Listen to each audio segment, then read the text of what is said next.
welfare assistance that they had been using to help make ends meet. See, Amber and her family were in the limelight, which was good for Amber's case, but not so good when government officials are just waiting for an excuse to kick you off of any sort of assistance.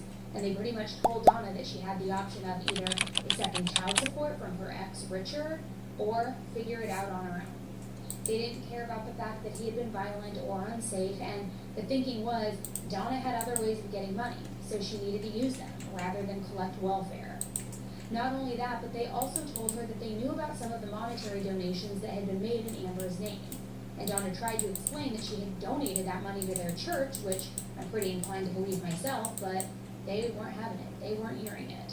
All they heard was that she was refusing child support, and that people had just donated tons of money to her, and they didn't care about the why. They didn't care about the circumstances. And this poor woman just could not catch a break.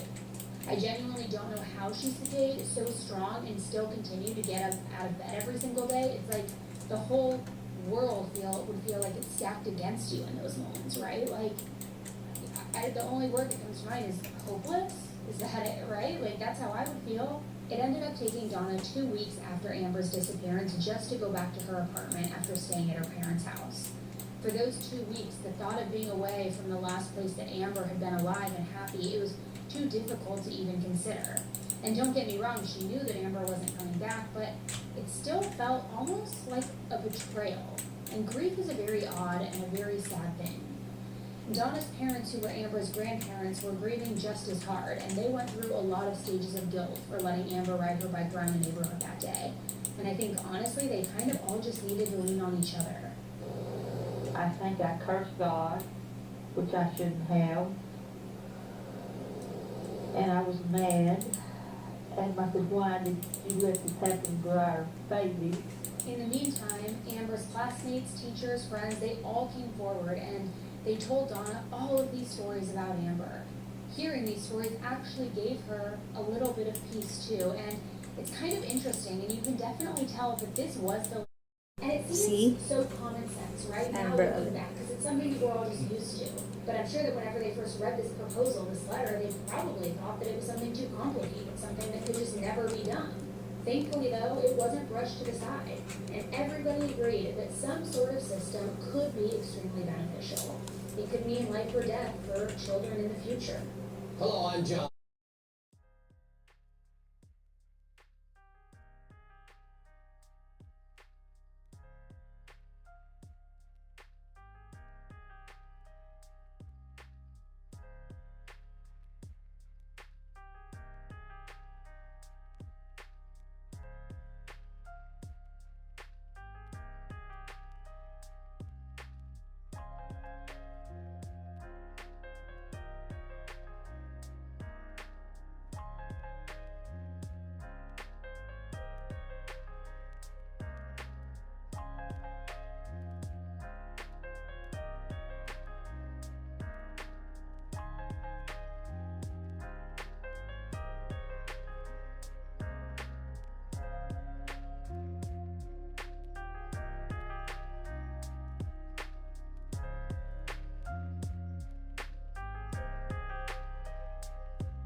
Kasi nga kaling ka mo man ako.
Your turn.